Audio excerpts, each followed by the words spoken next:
Hi, it's Steve from the Seaside Allotment channel, and today I thought I'd just talk a little bit about interplanting because I've not been a fan of it for the first 2 years, but this year I've done a little bit, and in the areas where I've done it, it's worked pretty well. So I'm still kind of cautious about it because often it results in kind of messy beds where, you know, half the plants have finished and the other half haven't finished, and it's hard to replant and re-mulch and all that sort of thing. But yeah, there's a few situations where it's worked really well, so I thought I'd quickly show you around where I've got examples. So one of the best examples, forgive these terrible lettuces that have gone to seed, but I actually left those in so that I could shoot this video, is interplanting leeks into the lettuce bed. Now obviously these are only small leeks, but it works really well if you want baby leeks, because the leeks grow absolutely perfectly well interplanted with the lettuces, and they don't bother the lettuces one bit either, and you basically get a free crop of baby leeks. And you can see that these are really nice size for a baby leek. So we will be pulling all of that bed out. The lettuces are obviously finished, but the leeks are all ready to crop. So yeah, that's proved to be really popular with all the people who get veg from us, because they really like to have some really tender baby leeks at this time of the year. And you can see that I've done similar sort of thing in this bed and a similar thing in this bed, so I've got quite the crop of baby leeks, probably even a few too many, but basically that's worked really nicely. Now the other alternative is to put spring onions in exactly the same way. So you plant the spring onions in a little clump.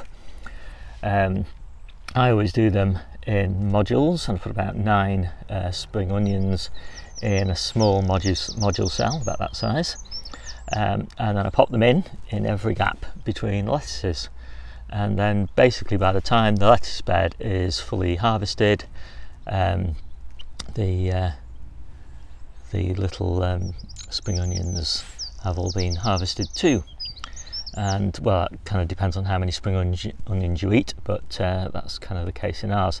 Now in order for that to work, you do need to put the spring onions in when they are fairly mature, so you've got to leave them in the modules until they're probably about this sort of size, 4 inches tall, something like that, and then they kind of grow. They will have time to grow on to maturity in basically the same time as lettuces, so that has worked fantastically. So I also interplant radishes. Now this isn't a bed where I've done that, because right now I don't really have any radishes because we don't do them in July. I just planted my next batch in August, but yeah, so in each of these gaps here I would plant a little bunch of radishes, and again I'd do those in a module.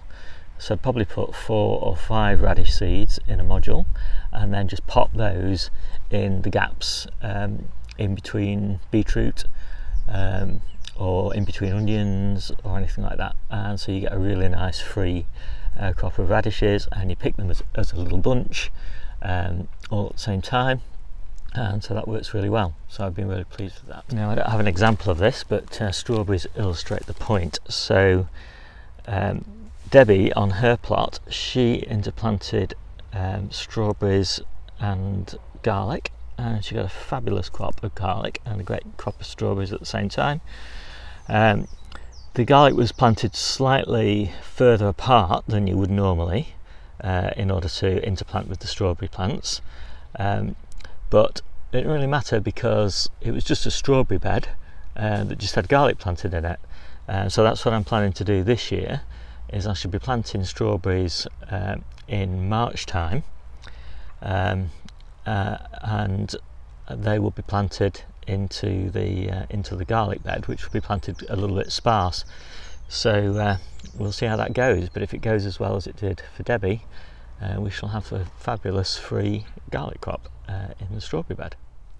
Okay, so now we're on Jennie's plot, and this is a squash bed, and in the squash bed, in between the squash plants, we have planted sweet corn.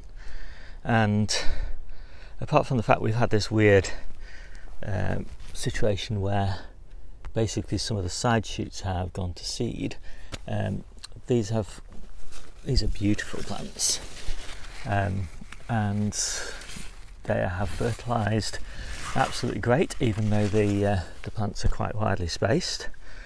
They are a little bit difficult to harvest because basically you've got to kind of wind your way through the squash bed in order to get to harvest them. But yeah, we have got a nice free crop of sweet corn, and that would take up quite a lot of space, that all that sweet corn, but basically just stuck in between the squash plants. It's worked really well. And of course the squash plants have provided lots of shade, and while we've been watering the squash plants, of course we've also just been watering the sweet corn. So yep, that has also worked really, really well. So really pleased with that. And then finally, I can't really show you good examples, but basically all the Calabrese and cauliflowers we have planted on the centres in the brassica beds.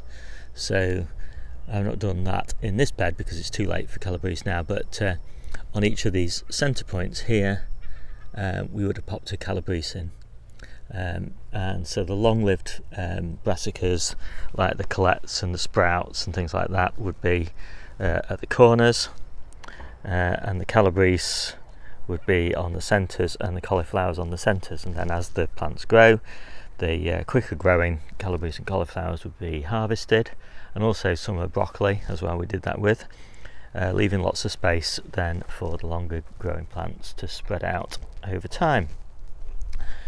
And that is what we've actually done in this bed, but it is just a little bit difficult to see through the mesh. But basically this bed is full down the centres with Calabrese, and then round the outside on the corners there's broccoli for spring. And then the final example that's worked quite nicely for us is in this orchard area. These apple trees are the kind of recommended spacing between apple trees, but actually there's quite a lot of space in between them, and in that space we've planted potatoes, and then when we finish the potatoes we've popped in tomatoes in the same pots or squash plants in the same pots, and that's meant we've had lots of small fairly immature little squashes that we've been able to harvest off these plants, leaving the main beds that you've just seen available for the squashes that have grown to maturity. So that has also worked really nicely, because these little butternut squashes, for example, these little immature ones are really nice at this time of year, but it seems a shame to pick them out of the main squash beds, just leave those for winter. Okay, so there's some examples of interplanting that have worked for me, and it'd be great in the comments if you could give some great examples of interplanting that have worked for you, things that might try next year. See you soon.